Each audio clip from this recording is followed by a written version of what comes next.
façon, on n'a plus rien fait. Coucou Noula, bienvenue. Merci. Alors, qu'est-ce que ça te fait à chaque fois d'intervenir dans le petit moment, la petite causerie de Emma Mindor? C'est chic. C'est chic, c'est intéressant. J'aime bien. J'adore. Donc, pour toutes les personnes qui aimeraient intervenir, franchement, vous voyez que, en fait, on est nous-mêmes, on est naturel. Pour aujourd'hui, comme je vous ai dit, on va aborder un autre sujet qui nous touche, qui touche la jeunesse, qui nous parle. Comme vous le savez, c'est le thème de l'année et je vais le rappeler à chaque fois. Du coup, le thème qui nous réunit aujourd'hui, c'est... Mes parents avaient confiance en moi. Mes parents avaient confiance en moi. 3 points de suspension. Alors, est-ce que ce thème vous parle? On ne sait jamais. On verra bien. Yeah. Comment tes parents avaient confiance en toi? Bon, avant d'arriver à ça, quelle est la relation que tu entretenais avec tes parents quand tu étais encore sur le toit? Pour ne pas dire quand tu étais jeune, parce que tu n'es pas vieille. Oui, c'est vrai. Donc, quelle est la relation que vous aviez? Ah, on avait une bonne relation. Ça dépend de l'âge. Bon, je vais dire entre 15 ans. Oui. 15 ans et 20 ans, jusqu'à ce que tu... Oui, de 15 ans à 20 ans, ça c'était, je dirais que c'était l'étape de entrée du collège, oui, l'adolescence, donc en train de rentrer au lycée et puis directement au collège. C'était bien. C'était bien. Bon, faut dire que quand on était encore plus petit, les parents nous laissaient sortir, bien, on ne sortait pas pour aller loin. Donc c'est juste dans le quartier, tu vois, on a des camarades, des voisins avec qui on joue et tout. Mais quand on arrivait à 15 ans, on a commencé à aller plus loin que dans le quartier. C'est-à-dire, aller où? Aïe, non, on sort un peu, ça sort au terminus pour manger.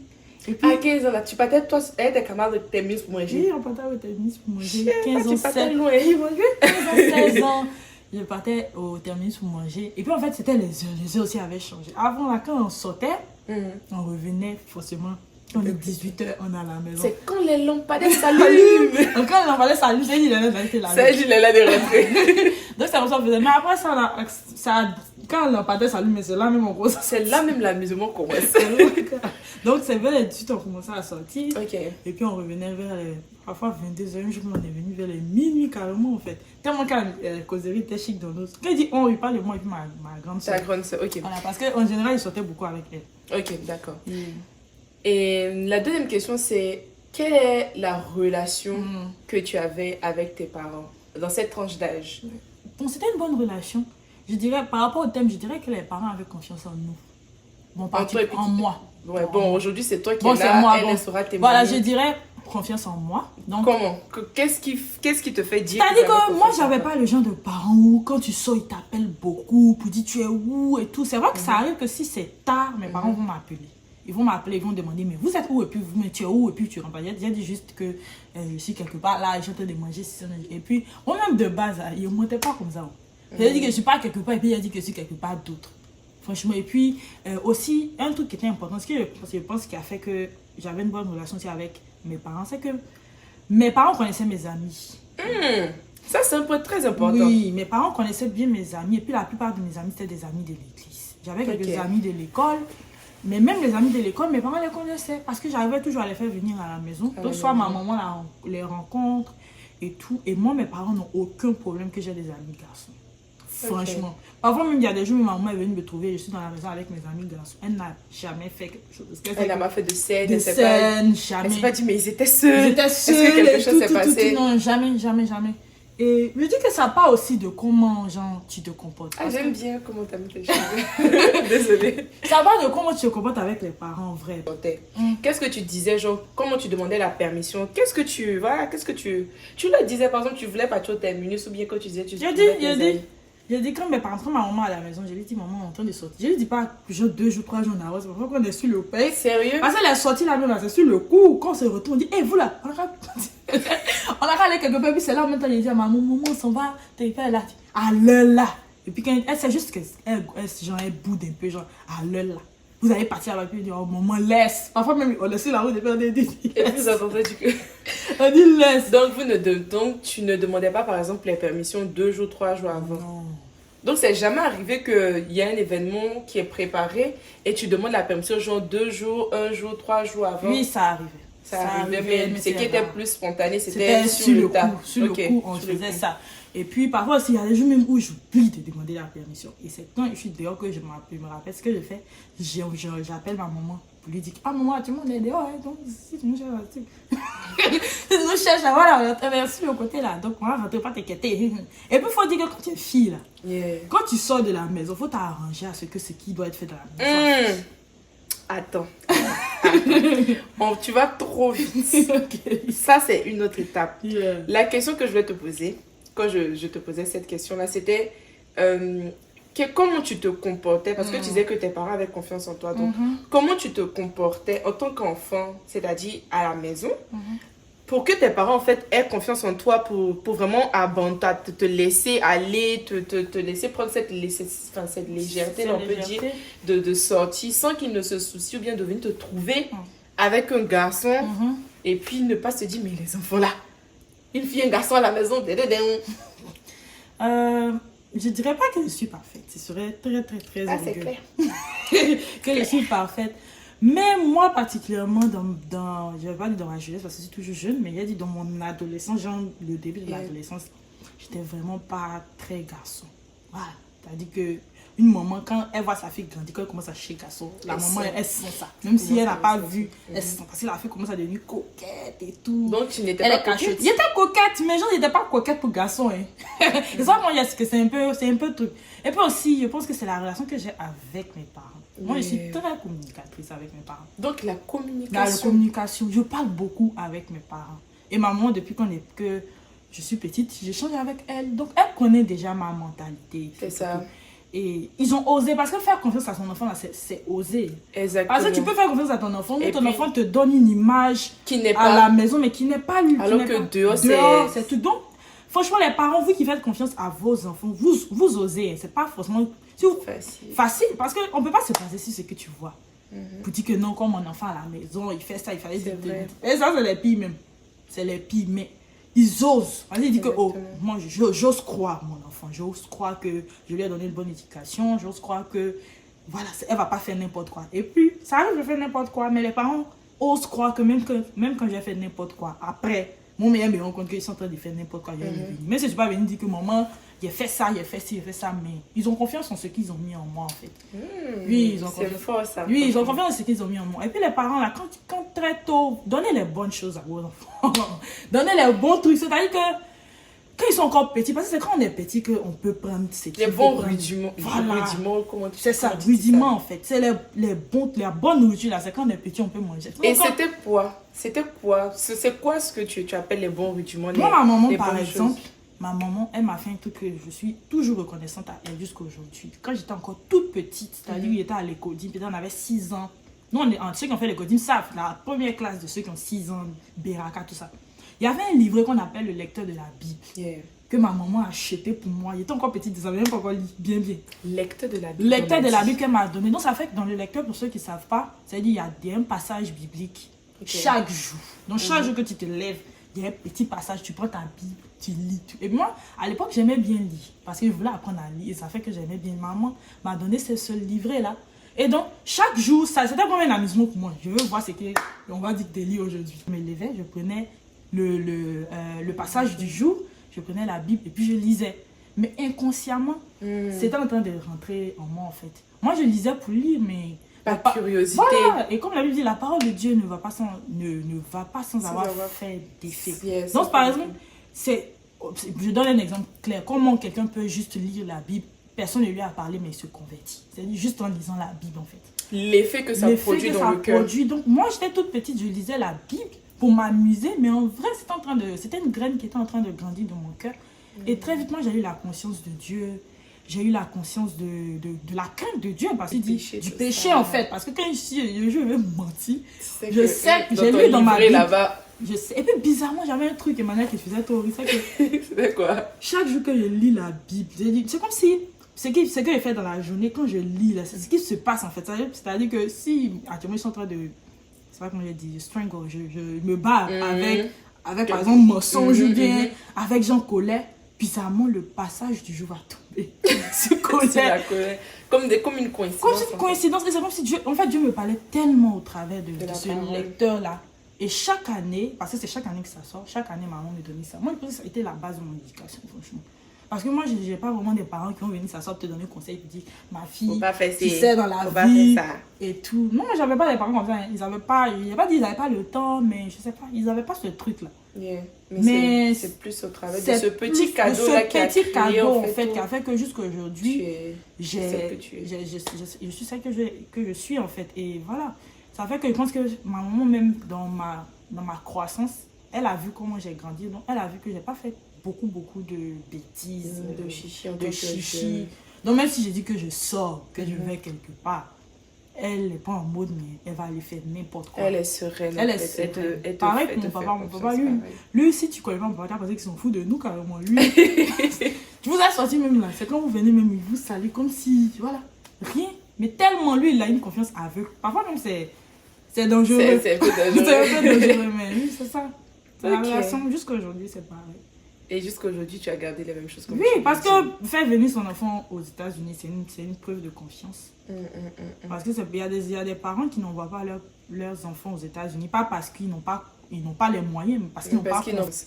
Et par rapport même à ça, parce que tu avais parlé du fait de vouloir, de faire les tâches en fait à la maison avant de sortir. Est-ce que c'était vraiment, comment je vais dire, genre obligé, tu fais ça et c'est sûr que même si, peu importe si tu sors, même si tu fais des bêtises dehors, non. Non, c'était pas obligé. J'étais pas obligée, non. Mais c'était pour toi-même te Pour rassurer, moi-même, pour ton voilà, confort. mon confort. En tant qu'une femme, en fait. Oui, pour une femme et puis pour ne pas aussi que la maman va avoir quelque chose pour qu'elle sur moi. Ah. Parce que... Déjà, tu es sorti, même on te guette un peu. Eh. Genre, on t'a dit de partir, mais il y a un peu ce truc de... Oui. Je voulais que tu sois à la maison avec moi, en train de m'aider, en train de découper les tomates. Donc, au moins, si je viens, il faut qu'il y ait certaines choses C'est qui ça. soient déjà... Et puis c'était source de conflit, hein, Manuela. Parce qu'à un moment donné, là, nous, on aimait trop sortir. C'est nous, on est les filles de l'allée. Et franchement, moi, je n'aimais pas rester à la maison. Ça te démange. Je m'ennuie. Je veux sortir. Donc, parfois même, tu oublies tout même. Dès qu'on dit qu'il y a quelque chose, tu es parti. Et puis, tout ce que tu es en train de faire, tu laisses. Parfois même, ma maman me demande, il faut faire mon lit. J'ai dit, fais mon lit. Il a dit, elle a dit, fais mon lit. Elle peut faire lit, la mettre et puis se libérer, non. Il était en mode, oh, je fais ça après. Et puis, quand plan vient, il laisse tout. Comme maman vient de soir, là. Et puis, la manière à laisser le lit, là. C'est comme ça, là, il va y avoir un bavardage maintenant. Vous pouvez pas, on ne vous a pas empêché de sortir. Mais au moins faites les tâches d'abord, maman. Tout. C'était source de conflit parce qu'il arrivait un moment où on avait grandi. Maman ne voulait plus prendre de filles de ménage. Bah, tu m'étonnes, vous êtes deux filles. Oui. Et puis elle s'est dit aussi qu'il faut qu'on apprenne à tenir une maison. Pas parce qu'on ne savait pas le faire, mais elle avait l'impression que quand il y avait une fille à la maison, on sautait trop et on ne savait pas faire beaucoup de choses. Oui. Du coup, elle a décidé de ne plus prendre de filles de ménage. Mais malgré ça, ça ne nous a pas reculé. Ça va même que les portes se sont ouvertes. Là que les portes se sont ouvertes. Oui, parce que on fait, quand c'est le matin, en tout cas, moi, c'est mon truc. Je fais mon programme, je dis, je fais le lit. Je fais un peu la nourriture parce que j'ai mon petit frère qui revenait à midi pour manger. Parfois même on fait sa nourriture, on a fini de servir la nourriture, on a fait. Moi mon petit, quand tu viens, tu manges. Même si c'est froid, tu manges. Et donc on faisait. Mais il y a des jours on oubliait. Donc ma maman elle était trop fâchée et tout. Mais on a travaillé dessus, on a vu que bon, c'est ce qui est normal. Ok. Et puis on a vu à un moment donné qu'il fallait aussi plutôt réguler un peu les sorties parce que c'était devenu voilà. Donc, je pense que par rapport à ce sujet-là, pour toi, c'était pas vraiment... Franchement, si je regarde, parce qu'il y a beaucoup de cas, c'était pas vraiment un combat avec les parents. C'était pas une situation extrême ou compliquée ou difficile. Et la preuve en est que le fait que tu sois là à cet âge-là, dans un pays qui est vraiment à des milliers de kilomètres de ta famille, et que tu poursuis tes études, parce qu'il y en a même qui sont à côté de leur famille, ils s'en vont à l'école, ils portent l'habit de l'école, mais ils ne vont pas à l'école, ils s'en vont vers l'école, et les parents continuent de payer la scolarité alors qu'ils ne vont pas, mais c'est une preuve de confiance. Oui. Et c'est vraiment une grâce. Et ce que je retiens dans ce que tu dis, c'est qu'il y a une base, en fait, chrétienne qui découle de ça, pour juste un petit livret, juste un petit cadeau, et qui a nourri cette personne-là qui est celle qu'elle est aujourd'hui. Donc, comme quoi, quand elle dit, sachez ce que vous donnez à vos enfants, C'est vraiment très important. On n'a pas dit de ne pas gâter les enfants, de ne pas leur donner des cadeaux, mais faites des cadeaux stratégiques. Faites des cadeaux qui vont leur donner, qui vont leur donner aujourd'hui et faites d'eux des trésors en fait. Parce que vous imaginez, je dis ça comme ça, mais si tu n'avais pas par exemple eu ce livret-là. Et je pense aussi que ta maman ou tes parents ont déterminé ton envie. Parce que tu aimes lire. Donc, le fait d'avoir déterminé ce qui t'attrape, ils ont joué dessus en t'offrant le livret, donc qui allait attirer encore plus ta curiosité. Donc, même quand on offre un cadeau, il faut voir ce qui attrape l'enfant. Tu ne vas pas acheter un camion, ton enfant, il aime l'avion. Tu comprends? Donc, même dans l'avion, peut-être que sur les fenêtres de l'avion, il y a chaque verset. Tu comprends? Donc, c'est stratégique. Donc, vraiment... Et puis, en particulier, en particulier, notre génération, bon, enfin, la génération après nous, les enfants de notre... Enfin, de maintenant, là. Ils sont pas intéressés par lire. Non. On connaît. Maintenant, quand l'enfant est petit, c'est tablette, on lui donne. C'est les tablettes. Mais même dans les tablettes, on peut mettre... Oui. Parce qu'aujourd'hui, il y a même des dessins animés bibliques. Oui, il y a même des livres... Ça existe. Il y a des livres qui parlent de la vie. Tout ça. Si ton enfant, vraiment, c'est là, il est très écran, très tablette. Il faut faire de ça, là. C'est ça. Faut télécharger des trucs bibliques. Même si c'est pas forcément biblique, mais éducatif. Éducatif, en fait. Éducatif. Et puis très amusant. Parce que les enfants, ils sont assis là, vous pensez qu'ils s'amusent, mais ils amassent en fait ils amassent des choses. C'est ça. Ils s'accaparent. Ce sont des choses qui vont rester aussi. Donc même les images qu'ils voient et tout ça là, ça... Oui, et puis c'est quand ils sont petits comme ça même qu'il faut déposer. Parce qu'à un certain âge là, à un moment donné, l'enfant là, il a déjà pris, il a accumulé certaines choses, donc il veut maintenant entamer l'autre étape, mettre en place maintenant le plan. Et surtout que maintenant les enfants grandissent très vite, c'est pas comme nous on prenait notre temps. Maintenant les enfants là, ils sont tellement rapides. Donc dès qu'ils sont petits, quand tu vois que l'enfant commence à devenir très écran, etc., faut lui donner les versets, enfin pas versets écrits comme... Mais des choses éducatives. Vraiment truc quoi. C'est que tu voudrais que ton enfant devienne là. Tu commences à très tôt. Dans l'amusement, il ne faut pas oublier le côté fun aussi. Parce qu'ils ont besoin de se détendre. Oui, il sera pas trop Bible, ça va le faire croire qu'il n'y a que ça va l'ennuyer. Donc, il va aller dehors, il va voir ses autres amis. En train de jouer, il va trouver que truc. Voilà, et puis c'est ça. Donc, tes parents avaient confiance en toi? Oui, mes parents, ils ont... Bon, oui, bon, ils ont actually... ils ont confiance en toi. Et comment tu te sens aujourd'hui face à ça? Franchement, quand tu regardes de loin et tu vois toute cette liberté que tu as eue? Parce que, mine de rien, on va dire que tu as été un peu libre. Oui, j'ai été. Tu as été libre, tu as fait ce que tu avais envie de faire, tout en restant les pieds droit dans ses bottes et les pieds sur terre, tout en gardant aussi tes valeurs sans te dénaturer en fait. Oui, c'est le mot, tu as trouvé le mot. Et comment tu te sens quand tu regardes? Je me sens reconnaissante. C'est une petite grâce d'avoir des parents qui te font confiance parce que malheureusement, ça peut arriver de faire des erreurs dans la jeunesse et tout, et quand tu grandis, tu vois que tu es en train de faire n'importe quoi, tu essaies de te recadrer, mais malheureusement, il y a toujours ce truc-là. Par exemple, je connais des gens qui ont changé aujourd'hui, mais les parents n'ont toujours pas confiance en eux. Parce que malheureusement, les parents, en tout cas, nos mamans là, elles sont trop sur le passé. C'est-à-dire que elles, la série que tu as fait dans le passé là, elles sont dessus comme ça. Donc même quand tu changes là, ça prend du temps pour que les parents là te fassent confiance. Et franchement, moi, je me sens très à l'aise parce que voilà, aujourd'hui, je peux faire ce que je veux. Je peux faire ce que je veux, mais je ne fais pas n'importe quoi. Exactement. Je peux faire ce que je veux, mais je ne fais pas n'importe quoi. Et puis, quand tu as des parents qui te font confiance, ils t'accompagnent dans ce que tu fais aussi. Ils t'accompagnent vraiment. Ce n'est pas les parents aussi qui sont lassistes, qui sont là assis là à me regarder. Ils savent que j'ai besoin de conseils, ils le font. Moi-même, j'ose même aller vers eux pour leur demander des conseils. Et ça fait que tu grandis très vite dans la tête. Parce que les parents te responsabilisent. Surtout ça. J'ai l'impression qu'ils te laissent un peu. Mais ça, ils ne voient pas que tu es un enfant bien. Mais ils te laissent faire les choses. Ils savent que tu peux gérer. Et c'est bon aussi pour les parents eux-mêmes de faire confiance à leurs enfants. Et ça va permettre de... Il y a tellement de choses. Oui, il y a tellement de choses. La vie a tellement de pression. Que par nos papas qui cherchent l'argent pour nous, les mamans aussi qui sont en train d'essayer de gérer la maison. Tu vas encore mettre ton cas dessus. C'est toi, tu ne restes pas tranquille. Hein? Venir prier pour tout le monde, prier encore pour toi. On jeûner pour la maison, jeûner encore pour toi. Donc, il faut avoir des valeurs. Et franchement, moi, je voulais aussi ajouter un truc. Ça arrive de ne pas avoir des bons parents, mettre en griffe. Parce que bons parents, c'est encore relatif. Tu peux avoir des parents, par exemple, qui ne sont pas exemplaires. Et tout ça arrive.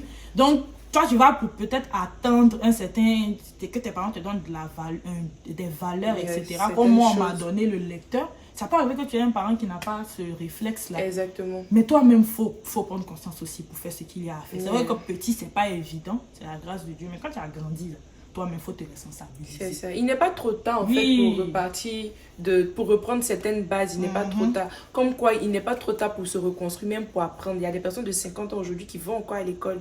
Donc, même si tu as raté, ou tu penses, au travers de cette vidéo, que tu as raté quelque chose, que tu n'as pas reçu certaines choses, tu peux toujours Tu peux te rattraper. Ah oui, bien sûr.